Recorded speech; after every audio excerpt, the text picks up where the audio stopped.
Doctor बाबा साहब इस देश से भागना चाहते थे। खड़गे जी, वो आप तो बात मूल में भारतीय भाषण थे। दें, आप बाहर से आए हैं। ये आर्यन जितने भी हैं वो बाहर से आए हैं। Sorry। हम तो मूल भारतीय खड़गे जी, इस देश में रहने वाले लोग हैं। भारत अगर किसी का है तो द्रविडियन का और आदिवासियों का है। MP A. Raja, his name sounds familiar, he's a former UPA Minister of Telecom famously, has sent out an open message to Prime Minister Narendra Modi that if Tamil Nadu's autonomy is not respected, there will be a demand for a separate Tamil Nadu nation. दोस्तों, effect of Aryan invasion theory.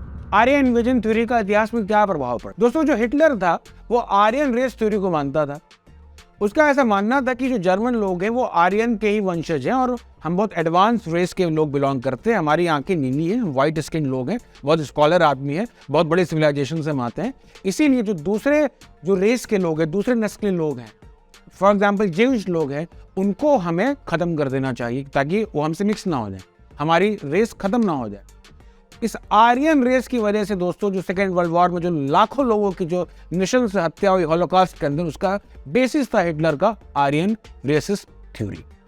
Rwanda के अंदर दोस्तों एक बहुत बड़ा genocide होता है। उसमें दो प्रकार की नस्लें होती हैं। एक नस्ल थी रवांडा के अंदर टूटू और दूसरी थी हस्पी। इन दोनों रेस के बीच में कॉन्फ्लिक्ट डाला गया कि भाई एक रेस जो है यूरोप से आ रही है वो बहुत एडवांस है, दूसरी इंडिजिनस है, वहाँ की लोकल है, तो भैया वो ज़्यादा बड़ी नहीं है। और इन दोनों नस्लों के बीच में दोस्तों नरसंहार होता है और रवांडा में बहुत बड़ा जेनोसाइड होता है, लाखों लोग मर जाते हैं। 2009 के अंदर श्रीलंका के अंदर दोस्तों एक बहुत बड़ा जेनोसाइड होता है, वो भी आर्यन इन्वेजन थ्योरी की वजह से होता है। ऐसी भ्रांतियाँ बढ़ाई जाती हैं कि जो श्रीलंका के जो सिंगलीज जो लोग हैं वो आर्यन बुद्धिस्ट हैं और वहाँ के जो तमिल हैं वो द्रविडियन लोग हैं, तो उनके बीच में कॉन्फ्लिक्ट होता है। दोस्तों लाखों लोग मारे जाते हैं, 2009 की बात है, ज़्यादा पुरानी बात नहीं।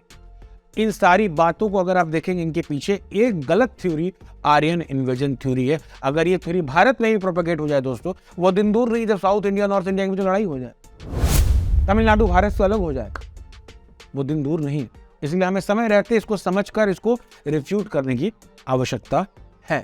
अब समझते हैं दोस्तों कि global nexus behind Aryan invasion theory, because कोई भी थ्योरी अगर ऐसे काम कर रही है इतने बड़े लेवल पे, उसके पीछे कोई ना कोई ग्लोबल नेक्सस जरूर होगा। तो दोस्तों कई बार ऐसा देखा जाता है कि कई संस्थाएं, NGO, human right commission, women empowerment, social justice के नाम पर बाहर आती, जो कि बहुत अच्छा काम है। बट इनके पीछे अगर आप जाएंगे तो उनका एजम्पशन है आर्यन इन्वेजन थ्योरी। उसके भी पीछे आप जाएंगे तो पता चलेगा कि इसके पीछे हैं कई क्रिश्चियन इवेंजेलिकल ऑर्गेनाइजेशन इसके पीछे काम कर रहे हैं। फॉर एग्जाम्पल अगर मैं बात करूँ दलित फ्रीडम नेटवर्क, जो कि बाहर से देखने में आपको लगेगा कि अरे भाई दलितों के उद्धार के लिए काम कर रहा है, बट अगर आप इसके पीछे जाएंगे तो आपको पता चलेगा क्रिश्चियन सॉलिडारिटी ग्रुप, जो कि इवेंजेलिकल ग्रुप है, वो इसके पीछे काम कर रहा है। तो दलित फ्रीडम नेटवर्क और क्रिश्चियन ग्रुप एक दूसरे से कनेक्टेड है। वही दलित फ्रीडम नेटवर्क इंडिया में ऑल इंडिया क्रिश्चियन काउंसिल के साथ मिलकर काम कर रहे हैं। तो कई संस्थाएं मिलकर इवेंजेलिकल जो कि कन्वर्जन करने का काम कर रही हैं, बट अपने आप को ढक कर Dalit freedom, women empowerment, social justice के नाम पर लोगों को कन्वर्ट करने का दिन रात प्रयास कर रही हैं, भारत को तोड़ने के लिए दिन रात कार्य कर रही हैं। ये ग्लोबली एक दलित फ्रीडम नेटवर्क, एफ्रो दलित प्रोजेक्ट, इस प्रकार के कई नैरेटिव चलाए जाते हैं दोस्तों। तो इस तरीके से लगातार ब्राह्मण्स, नॉन ब्राह्मण्स, दलित ब्राह्मण्स, इनके बीच में कॉन्फ्लिक्ट क्रिएट करने का प्रयास किया जा रहा है दोस्तों। उनको अलग अलग तोड़ने का प्रयास किया जा रहा है, उनको एक दूसरे के खिलाफ भड़का कर देश को गृह युद्ध में ढकेलने का दोस्तों लगातार प्रयास किया जा रहा है। और इस सबका एजम्पशन, सबका बेसिस है दोस्तों आर्यन इन्वेजन थ्योरी, जो कि थ्योरी है, उसका कोई प्रैक्टिकल प्रूफ नहीं मिला आज तक। इस थ्योरी के हिसाब से देखिए इतने बड़े बड़े काम हो रहे हैं।